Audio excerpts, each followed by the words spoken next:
Participé à plusieurs réunions dans le cadre de l'élaboration du PDNA. En particulier, j'ai suivi les travaux de la section gouvernance, en particulier en ce qui concerne l'administration publique. Malheureusement, comme vous pouvez l'imaginer, avec mes responsabilités professionnelles, je n'ai pas participé pendant les 3 semaines, mais je suis allé de temps à autre. J'ai suivi également tout ce qui a été fait au niveau de l'éducation, comme c'est mon domaine, n'est-ce pas, d'intérêt particulier en tant qu'éducateur. Et j'ai pu participer également à la dernière journée, n'est-ce pas, où on a présenté le PDNA à la société civile. Là, j'ai participé à l'atelier concernant le suivi et le contrôle de l'ensemble du processus. J'ai également participé à d'autres rencontres également, par exemple la présentation par le secteur privé des affaires de sa vision de la reconstruction d'Haïti qui a eu lieu au club Indigo, et j'ai été invité également à Bruxelles par l'Union européenne pour participer à une réflexion avec les ONG européennes et les ONG haïtiennes sur la reconstruction, et aujourd'hui je suis à Boston, toujours dans le cadre de ce processus. Et en dépit de toutes ces séances de préparation, il y a quand même une véritable levée de bouclier contre le gouvernement haïtien, contre le processus. Je ne sais pas si vous autres, au niveau de la société civile, vous partagez tout ce qui a été fait jusqu'à date pour préparer la réunion des bailleurs de fonds à New York. Bon, je crois qu'il y a un problème réel, et le problème vient du fait qu'après le séisme, le gouvernement n'a pas eu le bon réflexe, le réflexe de faire appel à l'ensemble de la société haïtienne, d'abord pour constater les dégâts, pour mobiliser, n'est-ce pas, l'ensemble de la société haïtienne, et pour commencer à réfléchir, n'est-ce pas, sur le processus à la fois de redressement, de relèvement et de reconstruction. Je crois que ça a été une grosse erreur. Et aussi, je pense que, et par exemple dans le cadre du PDNA, bon, moi personnellement, j'ai été invité, mais je dirais que les invitations ont été très limitées. Il aurait fallu faire une invitation, je dirais, beaucoup plus générale aux différents secteurs de la société haïtienne. Par exemple, prenons le cas des partis politiques, par exemple. Aucun parti politique de l'opposition n'a été invité à participer à ce processus. On ne peut pas imaginer que l'on va préparer, parce qu'il faut dire une chose, le PDNA, ce n'est pas seulement, en tout cas tel qu'il est conçu en Haïti, ce n'est pas seulement une évaluation des besoins post-désastre tel que le gouvernement l'a conçu, étant donné l'importance des dégâts. Ce sont des dégâts qui ont touché l'exécutif, le législatif, le pouvoir judiciaire et enfin finalement l'ensemble de l'État haïtien et toute l'économie haïtienne qui est concentrée à 80%, n'est-ce pas, à Port-au-Prince et dans l'aire métropolitaine. Vu l'importance des dégâts, le PDNA a pris l'allure d'un plan national stratégique de développement pour Haïti. Vous voyez? Alors là, vous ne pouvez pas faire un exercice de ce genre sans inviter, par exemple, les partis politiques de l'opposition à participer à cela. Vous voyez, vous ne pouvez pas non plus avoir des représentants de tous les secteurs de la société, la paysannerie, les professionnels, etc. Donc, il n'y a pas eu d'invitation systématique à avoir été fait. Naturellement, il faut comprendre que ça aurait alourdi le processus, mais je crois que, étant donné les circonstances, ceci aurait dû être fait. Donc, quelque part, je crois que cette levée de bouclier est justifiée parce que le gouvernement n'a pas eu le bon réflexe de faire l'invitation nécessaire. Oui, mais sur le plan même constitutionnel, vous ne pensez pas que ça va poser problème? Parler d'un plan de reconstruction alors que le Sénat siège en permanence, la Chambre des députés, bon, c'est un petit peu différent puisque les parlementaires de la Chambre législative, leur mandat s'achève, je crois, en mai. Mais est-ce qu'un gouvernement peut préparer un plan de reconstruction sans l'aval du Parlement haïtien? Définitivement, et vous savez que les sénateurs, les députés ont aussi également protesté contre ceci. J'ai entendu personnellement le président de l'Assemblée nationale, M. Kelly Bastien, dire que, et ce n'est pas normal, il faut que le Premier ministre vienne présenter les conclusions du PDNA, etc. Bon, effectivement, je crois que là, il aurait fallu impliquer aussi les parlementaires.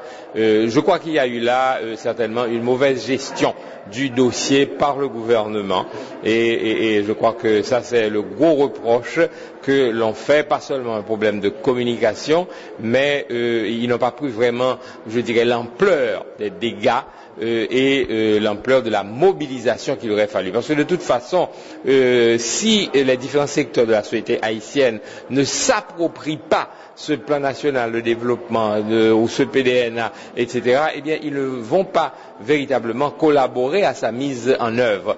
Malheureusement, je crois que le gouvernement a eu le réflexe de s'adresser simplement au secteur privé des affaires, qui a développé sa propre vision, n'est-ce pas, des choses, à présenter quelque chose. Et même là, encore, il n'y a pas une coordination, une bonne coordination entre ce qui a été fait par le secteur privé des affaires et ce qui a été fait par le gouvernement. Vous voyez, il aurait fallu une meilleure coordination de tout cela. Mais enfin, de toute façon, je pense que il faut dire que bon, le processus, s'il a été quelque part mal enclenché, mais ce n'est pas une raison pour jeter le bébé avec l'eau du bain.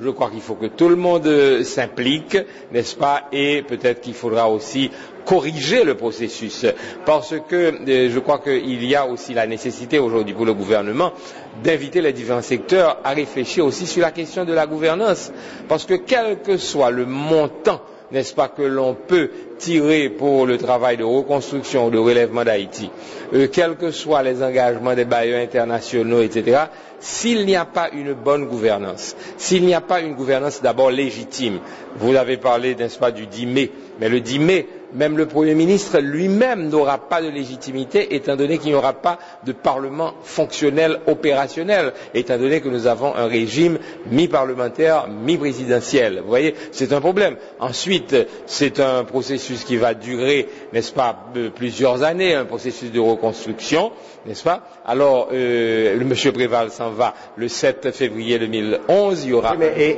est-ce que vous dites que M. Préval s'en va et le 7 février 2011, est-ce que c'est pas osé, connaissant la politique haïtienne et Maître Desroches? Ce sont les prescrits de la Constitution, monsieur Cajuste. C'est pas moi qui le dis, c'est la Constitution qui le dit. Et je crois que monsieur Préval a fait écho à la Constitution. Il était à Washington dernièrement disant qu'il veut, avant son départ, remettre le pouvoir à un président élu, n'est-ce pas? Donc, vous savez également, et Maître Desroches, que même en Haïti, et certains partis politiques pensent que c'est mieux maintenant de concentrer nos efforts sur la construction, la reconstruction du pays que de parler d'élections. Même en Haïti, même ceux-là qui sont impliqués directement et dans la politique. Oui, ce n'est pas l'unanimité. Qu'il y ait élection ou qu'il n'y ait pas élection, constitutionnellement, M. Préval doit partir le 7 février 2011. Il peut être remplacé par le président de la Cour de cassation ou bien le vice-président, celui qui tient lieu de chef du pouvoir judiciaire. Ce sont là les prescrits de la Constitution.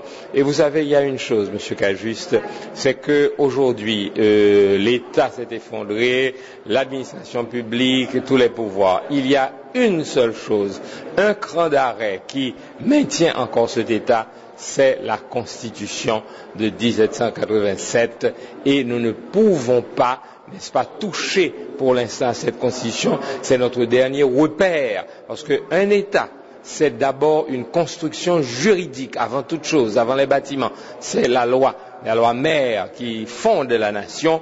Eh bien, je crois que nous devons respecter ceci, et à commencer par les échéances constitutionnelles en matière, n'est-ce pas, de pouvoir. Donc, nous avons un président de la Cour de cassation qui doit remplacer un président au cas où son mandat se termine. Si les élections n'ont pas le temps d'avoir lieu avant le départ de M. Préval, il faudra que ça se fasse après lui, n'est-ce pas? Mais la question, et ça c'est justement l'une des raisons pour lesquelles il aurait fallu avoir un dialogue politique aujourd'hui, c'était pour mettre l'ensemble de la nation, l'ensemble des formations politiques, l'ensemble des sensibilités politiques et des forces vives de la nation sur un agenda politique, n'est-ce pas? C'est ainsi que ça se passe quand il y a une catastrophe de cette amplitude.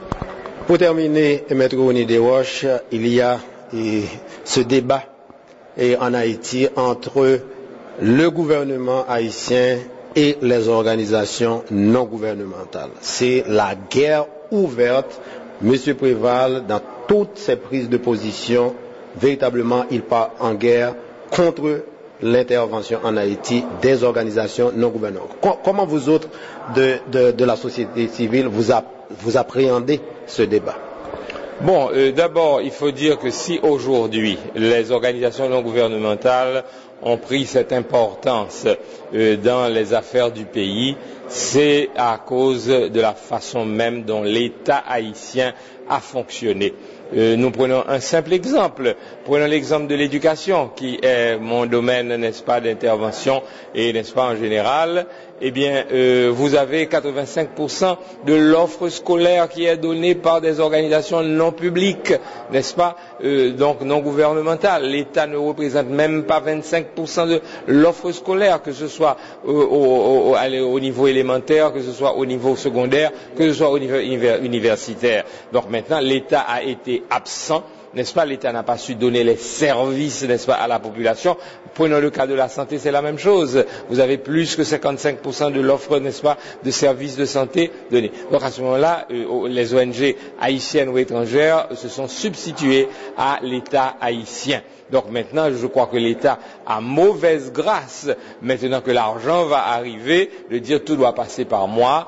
Et ensuite, il y a un autre problème, il faut le reconnaître, l'État haïtien n'a pas été non plus un modèle de bonne gestion, de gestion rigoureuse, n'est-ce pas, les finances, parce que on a un budget qui est voté, mais ceci, nous autres, au niveau de l'initiative de la société civile, nous nous sommes battus au cours de toutes ces dernières années pour que l'État fasse un budget avec des objectifs bien définis, avec des résultats bien précis, pour que nous puissions dire, écoutez, vous avez dit que vous alliez ouvrir 30 écoles pendant l'année avec tel argent, est-ce que ces écoles ont été ouvertes? Non, on fait simplement des lignes budgétaires, on ne sait pas à quoi l'argent a servi, etc. Donc, tandis que, aujourd'hui, il n'y a aucune organisation non gouvernementale qui peut se permettre de gérer des millions de dollars ou bien des milliers de dollars sans avoir des résultats, sans avoir une évaluation en fin d'année.